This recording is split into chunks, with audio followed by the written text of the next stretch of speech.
पाकिस्तान के top doctors के साथ अपॉइंटमेंट बुक करें, वो भी पेशेंट फीडबैक देखते हुए। आज ही ओला डॉक ऐप डाउनलोड करें। ओला डॉक, डॉक्टर का अपॉइंटमेंट आसानी से।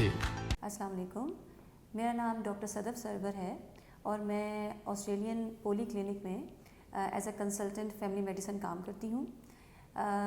मेरा पोस्ट ग्रेजुएशन 17 इयर्स का एक्सपीरियंस है और मैंने अक्रॉस ऑस्ट्रेलिया और उसके बाद पाकिस्तान में बहुत से स्पेशलिटीज़ में काम किया है।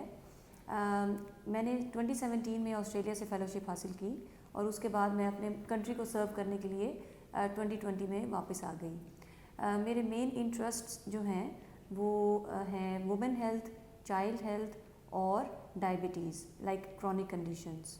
आज हम बात करेंगे गैस्ट्रोइसोफेजियल रिफ्लक्स डिजीज़ के बारे में। आपने सोचा होगा कि मैंने कितना मुश्किल नाम ले लिया है।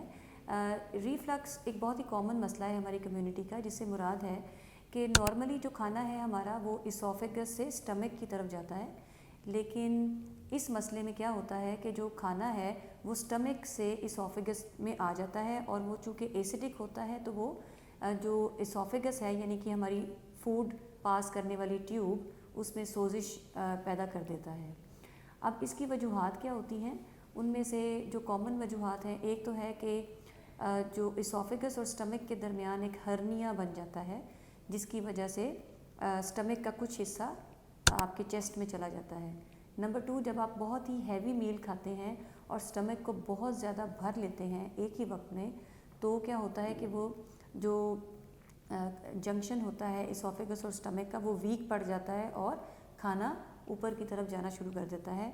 इसके अलावा बहुत से फैक्टर्स हैं जैसे कि सिगरेट स्मोकिंग, स्पाइसी और फैटी फूड का इंटेक जो है वो इसको बढ़ाता है।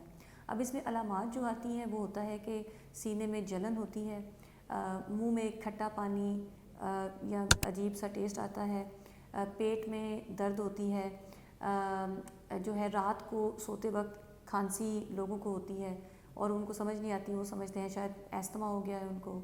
ये है इसकी कॉमन जो है ना वो अलामात, लेकिन कॉम्प्लिकेशंस की अलामात इससे भी ज़्यादा बुरी होती हैं। अब इसकी ट्रीटमेंट की बात करते हैं। ट्रीटमेंट में जो है इसका जो आपका लाइफस्टाइल चेंज बहुत इम्पॉर्टेंट है। आपको चाहिए कि आप अपने मील का एक पर्टिकुलर टाइम सेट करें और उसके दरमियान जैसे 3-4 घंटे फिर आप कुछ नहीं खाएं ताकि आपके स्टमक को थोड़ा टाइम मिले रेस्ट करने का। और नंबर 2, अगर आप रिफ्लक्स का शिकार हैं तो फैटी और स्पाइसी फूड से अवॉइड करें। अगर आप स्मोकिंग करते हैं तो आप प्लीज़ उसको क्विट करें। इसके अलावा आप स्मॉल फ्रीक्वेंट मील्स लें। खाना खाते हुए बहुत ज़्यादा पानी ना पिएं, बल्कि खाने के दरमियान में आप अगर चाहें तो आप अपना पानी की जो कमी है उसको पूरा कर सकते हैं। इसके अलावा जो जिन लोगों को इन सब चीज़ों से फ़र्क नहीं पड़ रहा तो उनको फिर दवाइयों पे जाना पड़ता है, जिनमें सबसे पहले है सिंपल एंटासिड्स, जो कि आपको पता है बाज़ार में शरबत मिल जाते हैं, आप फार्मेसी वालों से पूछ सकते हैं। लेकिन अगर उससे भी फ़र्क नहीं पड़ रहा तो उसके बाद फिर हम स्पेशल दवाइयाँ होती हैं जिनको प्रोटॉन पंप इनहिबिटर्स कहते हैं, जिसका मतलब ये होता है कि वो आपके स्टमक में एसिडिटी को कम करते हैं। इसके अलावा जो दवाई है वो है प्रोकाइनेटिक, यानी आपकी मूवमेंट, आपके फूड की फॉरवर्ड मूवमेंट को बढ़ाते हैं, इन्हें कहते हैं मोटिलियम। और अगर किसी पेशेंट को हर्निया है जिसे कि हाइटिस हर्निया कहते हैं, तो फिर इन सब चीज़ों से भी हो सकता है कि उसको फ़र्क ना पड़े। और इसका डायग्नोस्टिक टेस्ट जो होता है वो होता है कैमरा टेस्ट, इसको एंडोस्कोप कहते हैं। फिर उनको एंडोस्कोप रिकमेंड किया जाता है।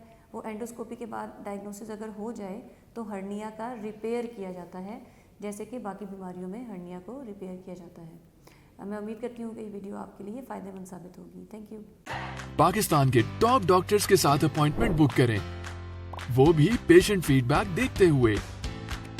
लाखों लोगों की तरह पाकिस्तान के सबसे बड़े डॉक्टर नेटवर्क का फायदा उठाएं और आज ही ओला डॉक ऐप डाउनलोड करें। ओला डॉक, डॉक्टर का अपॉइंटमेंट आसानी से।